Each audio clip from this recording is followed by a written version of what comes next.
Kaisar Perang, Bab 31-35. Bab 31, dua kali lipat, Noveltun. Beberapa orang dapat merasakan hal ini dan mata mereka tertuju kepada Han San. Peluru udara itu kecil itu melesat ke arah Xiao Yuan, walaupun ukurannya tidak besar tetapi itu adalah pemadatan langsung dari garis keturunan tingkat 4 miliknya. Terlebih jarak kultivasi mereka memiliki celah, hal ini tidak akan membunuh Xiao Yuan tapi jika dia menerimanya secara langsung Xiao Yuan mungkin akan mendapatkan luka yang fatal.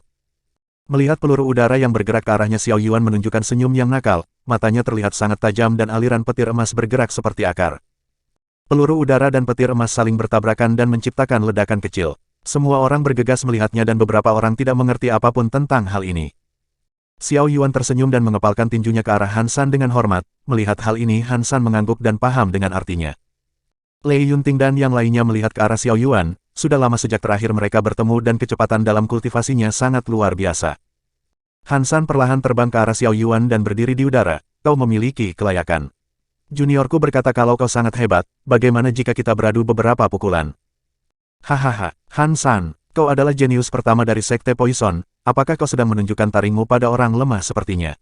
Teriak dan King dan Bu Feng mencibir tindakan Han San. Lei Yunting maju dan berkata, Han San, kau tidak perlu melawan dia. Sebagai seniornya apakah kau pikir aku akan diam saja? Han San mengabaikan mereka semua dan matanya hanya tertuju kepada Xiao Yuan, dia adalah petarung sejati dan tidak berpikir kalau Xiao Yuan lebih lemah darinya. Gerakan yang sebelumnya tidak dilakukan secara acak, dia menggunakan seperempat kekuatannya dan Xiao Yuan dapat menahannya dengan santai. Hal ini menandakan bahwa kekuatan Xiao Yuan tidak sesederhana tingkat kultivasinya saat ini dan mampu bertarung dengannya. Aku sangat ingin melakukan latih tanding dengan teman ini, tapi pada dasarnya tidak baik untuk melakukannya sekarang. Bagaimana jika kita menyimpannya untuk nanti? Xiao Yuan berkata dengan sopan. Han San, kau layak untuk mengetahui siapa namaku, terlalu banyak pengganggu di sini dan setelah ini selesai aku akan mencari dirimu. Menantang orang kuat adalah jalan bela diriku, jika saatnya tiba jangan kecewakan aku. Han San berkata dengan tegas. Xiao Yuan mengangguk dan matanya dipenuhi dengan niat bertarung. Semua orang yang melihat hal ini tidak bisa menahan rasa keterkejutannya, terlebih orang-orang dari Sekte Langit. Siapa yang tidak mengenal Xiao Yuan yang dijuluki sampah murid luar, tapi sekarang sampah ini mendapatkan pengakuan dari Han San yang merupakan salah satu jenius dari 5 kerajaan, hal ini membuat keterkejutan di dalam hati semua orang. Terlebih Ling San yang berada di sekitar para murid, dia jauh lebih mengenal Xiao Yuan lebih dari siapapun dan sekarang dia mendapatkan kejutan yang besar. Zhou Ying meremas tinjunya dan terlihat sangat marah, dia adalah murid elit Sekte Langit dan bagaimana mungkin dia kalah dari seorang sampah. Bahkan kultivasinya berada di tingkat bumi lapisan kedua dan Xiao Yuan masih bukan lawannya, tetapi Han Sao mengakui kekuatan Xiao Yuan dan bukan dirinya. Hal ini memicu kemarahan di hatinya dan pada saatnya tiba dia akan membunuh Xiao Yuan dengan tangannya sendiri. Feng Guang, apakah kau takut untuk bertemu dengan tuan muda ini? Keluarlah. Jadilah seorang pria dan hadapi tuan muda ini. Xiao Yuan berteriak dengan keras. Dan King menyipitkan matanya dan melihat Feng Guang di belakangnya. Feng Guang terlihat sangat kesal dan maju. Bajingan, apakah kau ingin membalas dendam? Di mana wanitamu itu dan apakah tanganmu baik-baik saja sampah? Feng Guang mencibir Xiao Yuan dengan jijik. Xiao Yuan melewati Han San dan melompat ke bawah. Hei, apakah kau bangga menyandra seorang wanita dan memaksaku untuk mematahkan tanganku? Rasa sakit atas penghinaan itu akan kubayar 2 kali lipat. Xiao Yuan berlari ke arah Feng Guang dan mengarahkan tinjunya yang ganas. Dia sama sekali tidak peduli dengan semua orang yang ada di sekitarnya dan tujuannya adalah membalas dendam pada Feng Guang. Feng Guang mendesak sumber ki miliknya dan auranya meledak. Dia membalas tinju Xiao Yuan dan berniat bersaing dengannya. Kedua pukulan mereka bertemu dan Feng Guang terlempar ke belakang. Tubuhnya menabrak tebing dengan keras dan memuntahkan darah dari mulutnya. Semua orang yang melihat hal ini dan Han San terlihat sangat puas. Dia tidak salah dalam penilaiannya kepada Xiao Yuan. Walaupun Xiao Yuan hanya berada di tingkat bumi lapisan pertama, tetapi Feng Guang yang berada lapisan ketiga tidak mampu menahan pukulannya. Sudah jelas bahwa kekuatan Xiao Yuan tidak sederhana dan dirinya tidak akan dianggap menggertak orang lemah. Kailin terlihat sangat bersemangat dan senang melihat Xiao Yuan baik-baik, sedangkan semua murid Sekte Langit sangat terkejut dan berpikir kalau apakah ini sampah yang selalu kalah. Asteris boom, asteris. Dan King melompat ke bawah dan berhenti di tengah-tengah perkelahian. Hei, kau memukul orangku tepat di depanku, apakah kau tidak takut dengan kematian? PFTT, mati. Apakah kau memiliki kemampuan itu? Sebelum aku mematahkan satu tangannya aku tidak akan berhenti. Bahkan jika kau berdiri di depannya aku masih bisa lewat dengan mudah. Xiao Yuan mencibir dengan jijik. Bab 32, Bergejolak, Noveltun. Dan King mengeratkan giginya dan berkata, lalu lewati aku jika kau memiliki kemampuan.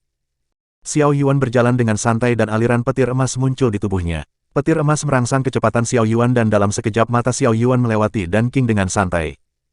Kecepatannya yang luar biasa bahkan tidak bisa diikuti oleh mata Dan King dan hal ini membuatnya terkejut. Feng Guang yang melihat Xiao Yuan berjalan ke arahnya tidak bisa menahan rasa takut di dalam hatinya. Bagus kau memiliki keberanian, aura Dan King meledak dengan gila. Seekor naga api terbentuk dan bergerak ke arah Xiao Yuan. Melihat hal ini semua orang sangat terkejut namun Han San membentuk sebuah segel. Angin yang kuat mulai membentuk sebuah perisai dan menahan naga api itu. Api yang kuat semakin membesar dan terdorong ke atas langit. Han San, apakah kau ingin bertarung? Jika tuan muda ini serius maka kau tidak akan memiliki kelayakan untuk bermain dengan tuan muda ini. Teriak Dan King dengan marah. Yah, kau adalah orang yang kuat, mengapa repot-repot ikut campur? Kau adalah jenius pertama Sekte Azure dan kultivasimu sudah berada di tingkat langit lapisan kedua. Oh. Apakah selama ini kau hanya menggertak orang yang ada di bawahmu?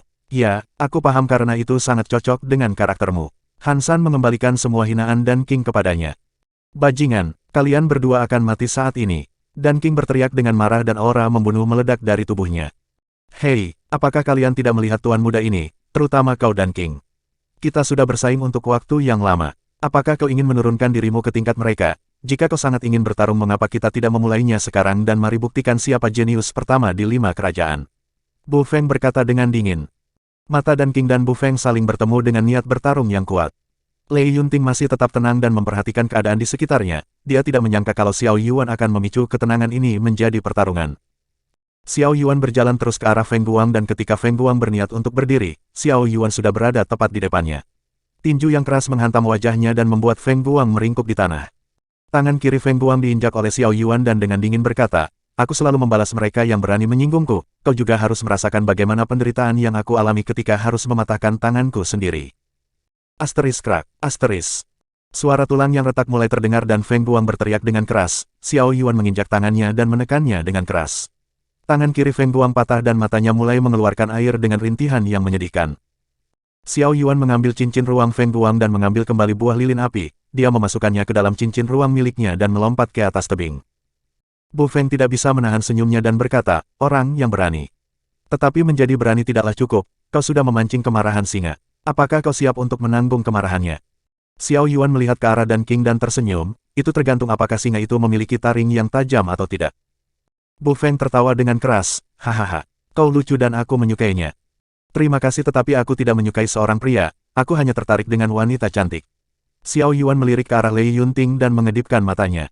Lei Li yang berada di sekitar Lei Yunting mengangkat jempolnya, keberanian Xiao Yuan sangat besar dan Lei Li mengaguminya. Kailin yang melihat hal ini memasang wajah yang masam, sedangkan Lei Yunting hanya tersenyum tetapi aura dingin tubuhnya sangat mematikan. Di balik senyumnya yang menawan ada aura membunuh yang samar-samar dirasakan Xiao Yuan. Melihat hal ini Xiao Yuan mengalihkan pandangannya dan terlihat merasa bersalah, wanita ini sangat berbahaya untuknya. Xiao Yuan turun ke bawah dan berdiri di bawah pohon dengan santai. Mata para murid Sekte Azure dipenuhi dengan niat membunuh terutama Dan King, jika bukan karena keberadaan banyak orang kuat. Dan King akan langsung pergi dan membunuh Xiao Yuan, sedangkan orang-orang Sekte Langit dipenuhi dengan kebingungan. Dominasi yang ditunjukkan Xiao Yuan bukanlah sesuatu yang bisa mereka lakukan secara sembarangan. Sekarang Xiao Yuan mendapatkan banyak pengakuan dari jenius keempat sekte dan dapat disejajarkan oleh mereka. Bahkan para murid elit belum tentu bisa mendapatkan hal ini, seorang murid luar memiliki kekuatan yang mengerikan dan selama ini menyembunyikan taringnya. Ling San sendiri sudah mengenal Xiao Yuan untuk waktu yang lama dan tidak ada orang yang tahu tentang kemalangan Xiao Yuan selain dirinya. Dantian milik Xiao Yuan itu cacat dan tidak mungkin baginya untuk berkultivasi, tapi sekarang dia bahkan kultivasinya hampir menyamainya dan kekuatan tempur miliknya jauh di atasnya. Sejak kapan Xiao Yuan berubah dia tidak tahu pasti, tapi sekarang sampah yang sebelumnya tidak bisa berkultivasi menunjukkan kekuatan yang luar biasa. Mungkin jika dia dibiarkan tumbuh menjadi nomor 1 bukanlah hal yang mustahil selama Xiao Yuan dapat mencapai tingkat langit. Lei Yunting pergi ke samping Xiao Yuan dan berkata, lain kali jangan membuat keributan seperti ini, kau beruntung karena Dan King tidak langsung melawanmu. Jika tidak kau mungkin akan berakhir buruk di tangannya dan aku sendiri tidak akan mungkin menang dalam pertarungan 1 lawan 1 dengannya. Bab 33, Segitiga, Novelton. Xiao Yuan tersenyum dan mendekatkan wajahnya ke arah Lei Yunting, apakah kau mengkhawatirkan diriku? Siapa juga yang mengkhawatirkan orang sepertimu, jika pertarungan dimulai maka Sekte Langit akan menderita kerugian besar. Apakah kau tidak melihatnya, perbedaan kekuatan Sekte kita terlalu besar. Hal ini sangat disayangkan karena murid Sekte Langit tidak kompeten. Lei Yunting mendorong wajah Xiao Yuan untuk menjauh. Xiao Yuan sedikit kecewa dengan hal ini dan berkata, kau tidak akan bisa mengatur hal ini. Terkadang beberapa orang sudah puas dengan pencapaiannya dan memberikan patokan dirinya sendiri dengan yang lainnya. Pemikiran aman seperti itu tidak akan bisa dirubah. Satu-satunya cara adalah menunjukkan apa itu hidup yang jauh lebih baik dari kematian. Aku pikir Master Sekte sengaja melakukan hal ini dan memberikan pengalaman kepada murid sektenya. Lalu, apakah kau sudah puas dengan dirimu yang sekarang? Lei Yunting bertanya dengan dingin. Tentu saja tidak. Jalan marsial Dao milikku masih jauh dan aku akan terus mengejarnya. Terlebih aku belum mengalahkan dirimu dan menjadikanmu sepenuhnya milikku, jadi sepertinya kau harus bersiap-siap untuk memanggilku suami di masa depan. Xiao Yuan sedikit menggoda Lei Yunting. Oke, apakah mulai sekarang aku harus memanggilmu suami? Lei Yunting mengerutkan keningnya dan sebuah ujung tombak yang dingin berada tepat di leher Xiao Yuan. Xiao Yuan mendorong tombak itu dan tersenyum canggung. Tidak jadi. Aku juga tega memukul wanita, jika aku melakukannya itu akan meninggalkan rasa pahit di mulutku. Janji adalah janji. Ketika di mana kau bisa mencapai hal baik atau memiliki kekuatan yang berada di atasku, aku akan menjadi wanitamu walaupun aku harus menusukkan pisau di hatiku. Lei Yunting merasa tidak senang karena diremehkan. Xiao Yuan melihatnya wajah putih kecil di depannya dengan dingin dan mengabaikannya. Baginya pengalaman dengan Ling San itu sudah cukup menyakitkan baginya, sebuah hubungan yang tidak didasari oleh kasih sayang sama sekali tidak ada artinya. Xiao Yuan duduk di tanah dan jiwanya masuk ke dalam liontin emas, daripada dirinya memikirkan hal konyol lebih baik meluangkan waktu untuk membaca buku segudang obat. Lagi pula akan sangat disayangkan jika hal ini menjadi sebuah debu. Jika liontin emas sudah mengambilnya dengan paksa, artinya buku segudang obat sangatlah bermanfaat untuknya. Segera Xiao Yuan tenggelam dalam meditasinya dan mencerna pengetahuan buku segudang obat. Merasa diabaikan Lei Yunting menjadi cukup kesal, terlebih Kailin yang sejak awal melihat kemesraan mereka berdua dan hatinya benar-benar panas. Seharusnya Xiao Yuan pergi untuk menemuinya terlebih dahulu, setengah tahun ini bahkan dia sangat sulit untuk beristirahat dan otaknya diperas terus-menerus karena khawatir dengan keadaan Xiao Yuan. Tapi setelah bertemu Xiao Yuan lebih memilih Lei Yunting dan hal ini membuatnya sangat geram. Dirinya juga tidak kalah jika dibandingkan dalam hal kecantikan dan memiliki bakat sebagai seorang alkemis. Apa hebatnya wanita yang dingin itu? Kailin bergumam dengan kesal. Hong Feng mendengar hal ini dan menggelengkan kepalanya. Bagaimana mungkin Lei Yunting tidak luar biasa, bahkan di umurnya yang masih 18 tahun dia sudah berada di tingkat langit. Prestasi ini bahkan Hong Feng sendiri akan sulit mengejarnya. Banyak hal yang membuatnya sangat terkejut terlebih Xiao Yuan, Hong Feng tidak tahu keberadaannya sebelumnya dan ternyata murid luar sekalipun dapat menyaingi murid elit. Dalam hal segi sumber daya jelas murid luar tidak mendapatkan apapun selain poin kontribusi yang sedikit. Hal ini jelas jika bukan karena ada seseorang yang diam-diam mendukungnya, pastilah usaha yang dikeluarkan tidaklah sedikit. Mungkin ketika mereka kembali ke sekte tatanan murid elit akan berubah dan Xiao Yuan masuk ke dalam murid elit. Setelah menunjukkan kekuatan seperti itu, siapa murid elit yang berani melawannya? Bahkan Hong Feng sendiri tidak terlalu yakin mampu mengalahkan Xiao Yuan dalam pertarungan 1 lawan 1. Kailin, menurutmu jika kakak merekrutnya ke dalam fraksi kita, apakah dia akan menerimanya? Hong Feng bertanya dengan penasaran. Percuma saja, selain baik hati Xiao Yuan adalah orang yang tegas dan berpendirian teguh. Dia tidak akan mau berada di bawah orang lain, tapi untuk melakukan pertemanan itu masih mungkin. Kailin berkata dengan jujur dan jauh lebih mengenal Xiao Yuan lewat beberapa kemalangan yang telah mereka rasakan bersama. Hong Feng mengangguk dan percaya dengan pendapat Kailin, lagi pula mereka sudah bersama dan Kailin cukup mengenal Xiao Yuan. Hong Feng memiliki kesalahpahaman yang harus diluruskan, setelah dia kembali ke Sekte Langit. Hong Feng akan mengundang Xiao Yuan secara pribadi untuk meminta maaf sekaligus berterima kasih atas pertolongannya. Tetapi apa yang merepotkan adalah adiknya yang diam-diam memberikan hatinya kepada Xiao Yuan, dengan identitasnya sebagai Tuan Putri tidaklah mungkin bagi Kailin untuk bersama dengan Xiao Yuan. Untung saja ada Lei Yunting yang sepertinya memiliki hubungan spesial dengan Xiao Yuan, jika hal ini sampai terjadi maka dirinya yang akan disalahkan ayahnya. Bahkan Hong Feng masih ingat pukulan keras ayahnya ketika tidak sengaja membuat Kailin terjatuh. Sebagai satu-satunya anak perempuan Kailin mendapatkan perhatian lebih, Hong Feng sendiri tidak keberatan dengan hal itu. Akan tetapi perhatiannya itu terlalu berlebihan sampai di tingkat siapapun yang berani mengarahkan tangannya kepada Kailin maka ayahnya akan mengambil hidupnya. Bab 34, Ujian Pertama, Novelton. Semua orang masih sibuk dengan urusan masing-masing, tetapi beberapa orang masih memperhatikan buah yang menyala di atas langit. Tidak ada satupun dari mereka yang membuat gerakan bahkan Xiao Yuan sedang sibuk mempelajari buku segudang obat. Seminggu sudah berlalu dan aroma wangi mulai menyebar ke segala arah, semua orang menatap ke arah langit dan buah yang melayang itu mulai berdetak. Angin mulai berhembus dengan kencang dan hal ini membuat mereka penasaran. Xiao Yuan membuka matanya dan berdiri, langit mulai berubah menjadi gelap dan hal ini cukup mengejutkan untuknya. Setelah membaca buku segudang obat dirinya sama sekali tidak menemukan buah ini di daftar bahan obat langka. Xiao Yuan menemukan buku itu di tempat ini seharusnya ada catatan yang menulisnya, akan tetapi dia sama sekali tidak dapat menemukan apapun. Asteris boom, asteris. Buah itu meledak di atas langit dan ratusan api kecil mulai turun seperti hujan.